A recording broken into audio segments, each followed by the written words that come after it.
Hi, Dave Allwell, Saturday afternoon, I guess the 21st of September. Now that I've finished watching Army lose to Wake Forest, I can turn my attention to making this little video for you.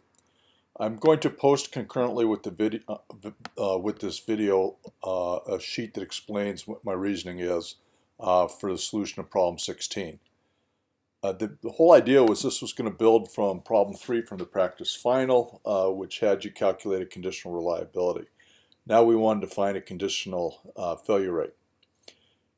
You can do it one of two ways. You can do it by working through the conditioning to figure out what the right formulas are.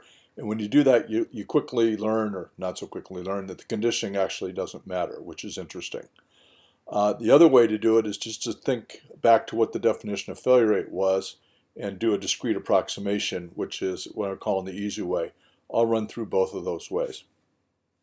Okay, so the first thing, we know from the practice final problem 4 how to calculate the conditional reliability. We had that problem for different mixture. So if we can calculate the conditional reliability, we can calculate the conditional probability density function, which is the negative of the derivative of the reliability. That goes back to something we talked about, I believe, in week 2. So the conditional failure rate is going to be that density divided by the survival function. And when you do that, you find out that these survival terms here and here both cancel out when you do the division. And so that the conditional failure rate is actually just the same as the unconditional failure rate, so since those terms cancel. And that should actually have you make sense. The failure rate really doesn't depend on the survival up to that point. It just is what it is. Okay, so if that's the case, the failure rate of the mixture for the conditioning is just the same as the straightforward failure rate for a mixture, which is the weighted linear combination of the densities in the numerator divided by the weighted linear combination of the survival functions in the denominator. And that can be evaluated very easily, but you have to remember here that the time you're looking for is the burn-in time plus the time after that, because you're ignoring the burn-in. If you know Weibull++, you can get Weibull++ to do this for you too, but we'll just stick with Excel.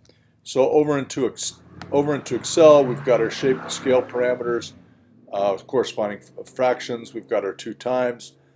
The first thing we do is goes back to the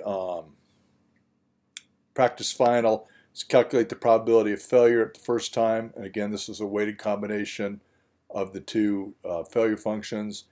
And we get the probability that you survive beyond the burn-in time for this stuff. That's not really relevant to what we're doing, but we calculate it anyway. To calculate the failure rate, we're going to just use this formula here, the formula we have right here, and that's just straightforward.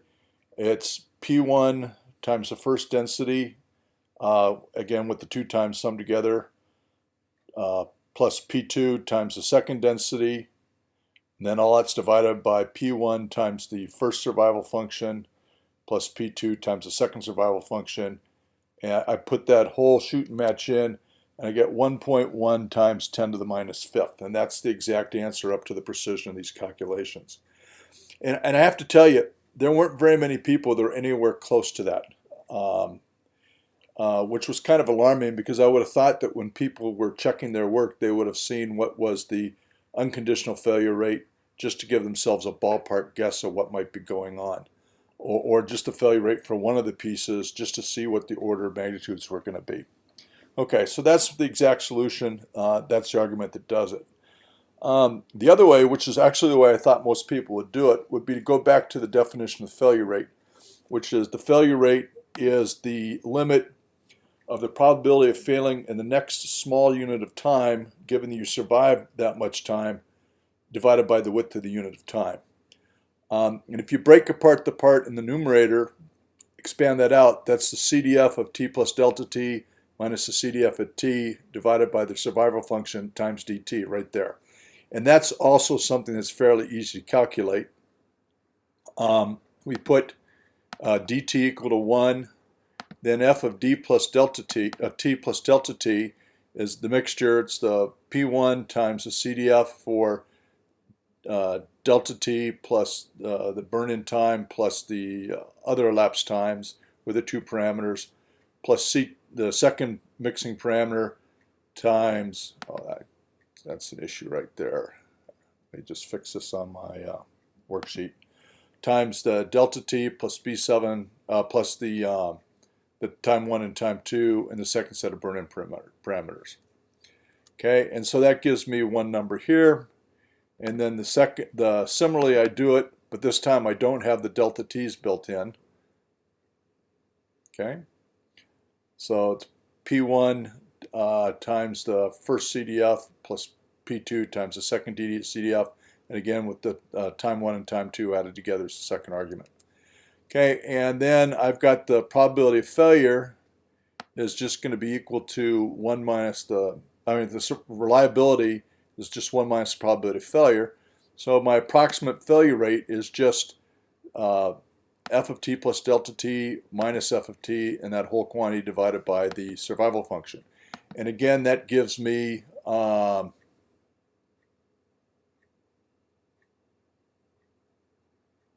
survival function times delta t, survival function times delta t. And again, that gives me something that's very close to this 1.104, which is the exact answer. And if I make this delta t smaller, let's make it 0.5. It gets closer. I make it 0.1. And oops, I did an undo, hit the wrong cell there.